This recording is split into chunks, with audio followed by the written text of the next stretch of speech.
வணக்கங்க. இன்னைக்கு நம்ம பார்க்க போற கன்டென்ட் வந்து ரொம்ப இம்பார்ட்டன்டான கன்டென்ட். ஏன்னா இது வந்து நம்ம எல்லாரையுமே, நம்ம ஃபேமிலியே ரொம்ப ஈஸியா பாதிக்கக்கூடிய ஒரு விஷயம். என்னன்னா, ஒரு பிளசன்ட் டே மார்னிங் நீங்க உங்க ஃபேமிலியோட உட்காந்து பிரேக்ஃபாஸ்ட் சாப்பிட்டுட்டு இருக்கீங்க.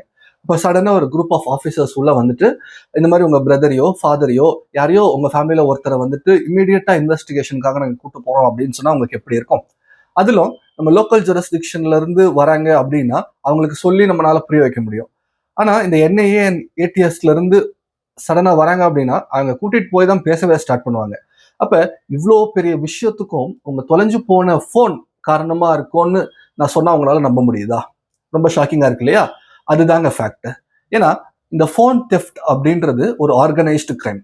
நம் இப்ப நீங்க பஸ்ல போறப்பவோ இல்ல வாக்கிங் போறப்பவோ உங்ககிட்ட இருந்து போனை வந்து திருடிடுறாங்க, போனை ஸ்நாச் பண்ணிட்டு போயிடுறாங்க அப்படின்னா அது நீங்க மட்டும் போனை தொலைக்க மாட்டீங்க. அதே மாதிரி ஒரு நிறைய பேர்கிட்ட இருந்து அவங்க போனை வந்து திருடுவாங்க.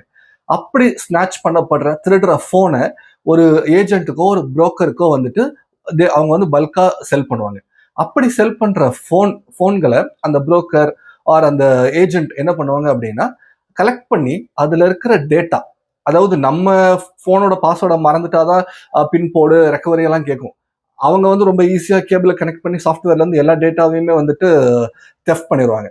அப்படி எடுக்கிற டேட்டாஸை உங்க இன்டிமேட்டான போட்டோஸ் ஆர் வீடியோஸ் இருக்கு அப்படின்னா அதை வந்து இல்லீகல் வெப்சைட்ஸ்ல வந்து அப்லோட் பண்ணிடுவாங்க. அப்லோட் பண்ணிட்டு உங்க போனை கம்ப்ளீட்டா ஃபார்மேட் பண்ணி என்ன பண்ணுவாங்கன்னா சோர் பஜார் இங்கெல்லாம் வந்து உங்களால செகண்ட் ஹேண்ட் போன்ஸ் பல்கா பார்க்க முடியுதோ அது எல்லாமே யாரோ ஒருத்தர்கிட்ட இருந்து திருடப்பட்ட போனா தாங்க இருக்கும். அப்படி மார்க்கெட்டுக்கு பிளாக் மார்க்கெட்டுக்கு வர போன் தான் ஒரு குரூப் ஆஃப் பீப்புள்ஸ்க்கு ரொம்ப இம்பார்ட்டன்ட். யார் அவங்க அப்படின்னா ஆர்கான் டிராஃபிக்கிங், ஹியூமன் டிராஃபிக்கிங், அப்புறம் வந்து பாத்தீங்கன்னா ட்ரக் டிராஃபிக்கிங், அப்புறம் cross border or inter country terrorism. இந்த மாதிரி பட்ட கிரைம்ஸுக்கு யூஸ் பண்ணப்படுற போன் எல்லாமே பாத்தீங்கன்னா இந்த மாதிரி செகண்ட் ஹேண்ட் மார்க்கெட்ல இருந்து யார்கிட்ட இருந்தோ திருடப்பட்டு செகண்ட் ஹேண்ட் மார்க்கெட்டுக்கு வந்து வாங்குற போனா இருக்கும், இல்ல டைரக்டா திருடப்படுற போனா தாங்க இருக்கும். ஆனா நீங்க கேட்கலாம், நான் போனை தான் தொலைச்ச உடனே சிம் கார்டை பிளாக் பண்ணிடுறேனே அப்படின்னு. சிம் கார்டை பிளாக் பண்றது மட்டும் பத்தாதுங்க. ஏன்னா நீங்க போனையே இந்த அளவு எந்த ட்ராக் பண்ணாலும் பிடிக்க முடியாத அளவுக்கு எடுக்கிறவங்க சிம் கார்டும் கண்டிப்பா அவங்க ஒரிஜினல் ப்ரூஃப்ல வாங்க மாட்டாங்க. இறந்து போன இல்ல வயசான உங்களோட ஆதார் கார்டுல யூஸ் பண்ணி தான் வாங்குவாங்க. அப்ப அதுல ஒரு டேட்டாவுமே கிடைக்காது.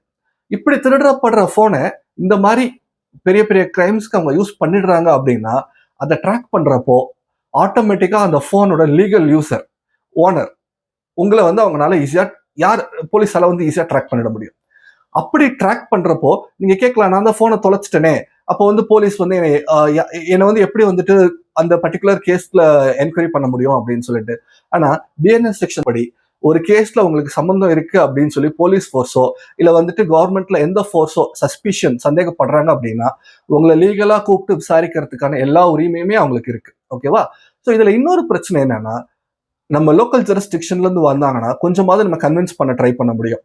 நீங்க முன்னாடி போங்க, நாங்க பின்னாடி வரோம், இல்ல அட்வொகேட் கிட்ட பேசணும் அப்படின்னு வந்துட்டு நம்மளால ரீசன் சொல்ல முடியும். ஆனா இதே என்ஐஏ அண்ட் ஏடிஎஸ் வராங்க அப்படின்னு சொன்னா they will come with a particular section.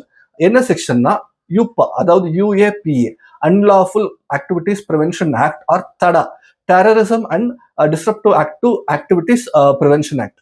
இந்த ரெண்டு ஆக்ட்ல இருந்து உங்களை அரெஸ்ட் பண்றாங்க, உங்களை இன்வெஸ்டிகேஷன் கூட்டு போறாங்க அப்படின்னா எந்த ரீசனுமே உங்களுக்கு அவங்க சொல்ல மாட்டாங்க. டைரக்டா உங்களை கூட்டிட்டு போயிட்டு இன்வெஸ்டிகேஷன் ஸ்டார்ட் பண்ணுவாங்க. ஸோ இது எல்லாத்தையுமே வந்து நம்ம எப்படி ப்ரிவென்ட் பண்றது அப்படின்னா ரொம்ப சிம்பிளுங்க. உங்க போன் தொலைஞ்சு போதா, உங்க போன் ஸ்நாச் பண்ணப்படுது, இல்ல வந்து பஸ்ல திருடப்படுது, ஏதோ ஒரு இடத்துல திருடப்படுதுன்னா ஃபர்ஸ்ட் நீங்க செய்ய வேண்டியது உங்க போன் திருடப்பட்ட ஜூரிஸ்டிக்ஷன்ல உள்ள போலீஸ் ஸ்டேஷனுக்கு போயிட்டு ஒரு கம்ப்ளைண்ட் ஃபைல் பண்ணணும். இந்த மாதிரி என்னுடைய போன் வந்து மிஸ் ஆயிடுச்சு அப்படின்னு சொல்லிட்டு ஒரு கம்ப்ளைண்ட் ஃபைல் பண்ணணும். அதை வந்துட்டு ஸ்டேஷன்ல இருக்கவங்க உங்ககிட்ட டீடைல்ஸ்லாம் வாங்கிட்டு உங்களுக்கு ஒரு சிஎஸ்ஆர் காப்பி கொடுப்பாங்க. அந்த சிஎஸ்ஆர் காப்பியை பத்திரமா நீங்க வச்சுக்கோங்க. ஓகேவா? அப்ப இன் ஃபியூச்சர் உங்க போனை வந்து யாரோ மிஸ்யூஸ் பண்றாங்க, பெரிய பெரிய கிரைம்ஸ்க்கு யூஸ் பண்றாங்க அப்படின்னா அந்த ஃபோர்ஸ் வரப்போ அவங்க கிட்ட இந்த மாதிரி போன் காணாம போயிடுச்சு, அதுக்கான கம்ப்ளைண்ட் நான் ரெஜிஸ்டர் பண்ணியிருக்கேன் அப்படின்னு சொல்லி சிஎஸ்ஆர் காப்பியை காட்டினீங்கன்னா அவங்க வந்துட்டு ஓகே அப்படின்னு சொல்லிட்டு அந்த பர்டிகுலர் ஸ்டேஷன்ல அந்த போனை வந்து எங்க லாஸ் பண்ணாங்க அந்த மாதிரி டீடைல் இன்வெஸ்டிகேஷனுக்கு அங்க போயிடுவாங்க, உங்களை டிஸ்டர்ப் பண்ண மாட்டாங்க. ஓகேவா? இல்ல நான் வந்துட்டு போனை ரொம்ப நாள் முன்னாடி தொலைச்சிட்டேன், நான் கம்ப்ளைண்ட் கொடுக்கல, மேபி ஒரு 2 மந்த் 3 மந்த் முன்னாடி தொலைச்சிட்டேன், நான் கம்ப்ளைண்ட் கொடுக்கல அப்படின்னா உங்க போனை வாங்குறப்போ உங்க போனோட பில்லுல IMEI நம்பர்னு சொல்லிட்டு ஒரு நம்பர் இருக்கும். ஸோ கீழே டிஸ்கிரிப்ஷன்ல வந்து நான் ஒரு சென்ட்ரல் கவர்மெண்டோட வெப்சைட் லிங்க் ஷேர் பண்றேன். அந்த வெப்சைட்க்கு போயிட்டு உங்க போனோட IMEI நம்பரை நீங்க பிளாக் பண்ணலாம். அப்படி பிளாக் பண்ணிட்டீங்க அப்படின்னா வேற யாருமே உங்க போனை மிஸ்யூஸ் பண்ண முடியாதுங்க.